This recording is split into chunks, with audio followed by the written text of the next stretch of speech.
Hi, this is Ghibran here. Life ஃபுல்லாக ஓடிக்கிட்டே இருக்கேன். ஏன் ஓடுறேன், எதுக்கு ஓடுறேன்னு தெரியாமலே ஓடிக்கிட்டே இருக்கேன் அப்படின்னு புலம்புறவங்களுக்கு இப்போ இந்த கதை இருக்குது. ரொம்ப இன்ட்ரெஸ்டான ஒரு நிஜ சம்பவம் ஒன்று கேள்விப்பட்டேன். அது என்னென்னா, ஜப்பானில் இருக்க மக்கள் சாப்பிட்றதுக்கு மீன் தட்டுப்பாடு ஏற்பட்டிருக்கு. அதுக்கு அங்கே இருக்கிற ஒரு ஃபிஷிங் கம்பெனி என்ன பண்ணாங்கன்னா, எப்பவும் மீன் பிடிக்கிற இடத்துல இருந்து இன்னும் கொஞ்சம் தள்ளி கடலுக்கு நடுவில் போய் மீன் பிடிச்சிட்டு வந்திருக்காங்க. அங்கேருந்து தான் அவங்களுக்கு சேலஞ்சே ஸ்டார்ட் ஆகியிருக்கு. பிடிச்சிட்டு வந்த மீனை சப்ளை பண்ணியிருக்காங்க.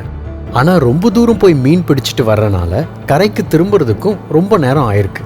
அதனால் என்ன ஆச்சுன்னா, மீன் உயிர்ப்பு இல்லாமல் சாப்பிட்றவங்களுக்கு சுத்தமாக டேஸ்ட்டே இல்லாமல் போயிருக்கு. இதுக்கு ஏதாவது தீர்வு கண்டுபிடிக்கணும் அப்படின்னு சொல்லி அவங்க என்ன பண்ணியிருக்காங்கன்னா, ஒரு பெரிய ஃப்ரீசர் பாக்ஸை எடுத்துகிட்டு போயிருக்காங்க. ஸோ மீன் பிடிச்சிட்டா அதை அந்த ஃப்ரீசர் பாக்ஸில் வச்சிடலாம், மீனும் ரொம்ப நேரம் உயிரோடு இருக்கும் அப்படின்னு சொல்லி அதில் எடுத்துகிட்டு வந்து சப்ளை பண்ணியிருக்காங்க. ஆனால் ரொம்ப நேரம் மீன் இந்த ஃப்ரீசர் பாக்ஸில் இருந்ததுனால மீனுங்க எல்லாம் ஃப்ரீஸ் ஆகிருக்கு. மீனோட டேஸ்ட்டும் நல்லா இல்லை அப்படின்னு கஸ்டமர்கிட்டேருந்து கம்ப்ளைண்ட் வர ஆரம்பிச்சிருக்கு.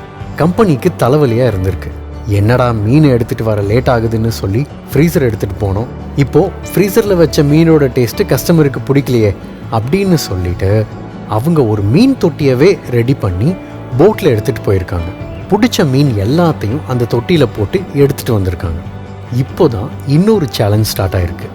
அது என்னென்னா, பிடிச்ச மீன் ரொம்ப நேரம் தொட்டியிலே இருந்ததுனால சுறுசுறுப்பு இல்லாமல் டல்லாக இருந்திருக்கு.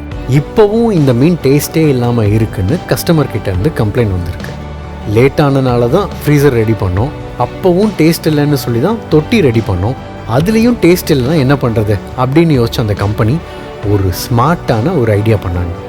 அந்த ஸ்மார்ட்டான ஐடியானால இன்னைக்கு அந்த கம்பெனி ஜப்பான்லேயே மிகப்பெரிய ஃபிஷிங் கம்பெனியாக ஆகியிருக்கு. டேஸ்ட்டும் செமையாக இருக்குது அப்படின்னு சொல்லி அந்த கம்பெனியோட ஃபிஷ்ஷுக்கு பெரிய டிமாண்ட் இருக்குது இன்றைக்கும். அப்படி அந்த கம்பெனி என்ன ஐடியா பண்ணாங்கன்னா, ரொம்ப சிம்பிளாக ஒரே ஒரு வேலை மட்டும்தான் செஞ்சுருக்காங்க. அது என்னன்னா, பிடிச்ச மீன் எல்லாத்தையும் அவங்க கொண்டு போன தொட்டியில் தான் போட்டு எடுத்துகிட்டு வந்திருக்காங்க. ஆனால் இந்த தடவை அந்த தொட்டியில் குட்டி குட்டி சுறா மீனையும் போட்டிருக்காங்க. அந்த சுறா மீன் இருக்கிறதுனால தன் உயிரை காப்பாற்றிக்கிறதுக்காக அதிலிருந்து எல்லா மீனும் சுறுசுறுப்பாக ஓடிக்கிட்டே இருந்திருக்கு. அதை தரைக்கு எடுத்துகிட்டு வரும்போது அதோட உயிர்ப்பு சக்தி முழுமையாக இருந்திருக்கு. இதுதான் அந்த கம்பெனியோட மிகப்பெரிய சக்ஸஸுக்கு காரணம். இதில் ரொம்ப பெரிய லெசன் ஒன்று இருக்குது. இங்கே என்றைக்குமே நம்மளை துரத்துறதுக்கு ஏதாவது ஒரு விஷயம் வேணும். அப்படி துரத்துறதுக்கு ஒன்று இல்லைன்னா நாமளும் இயங்காமல் நின்றுடுவோம்.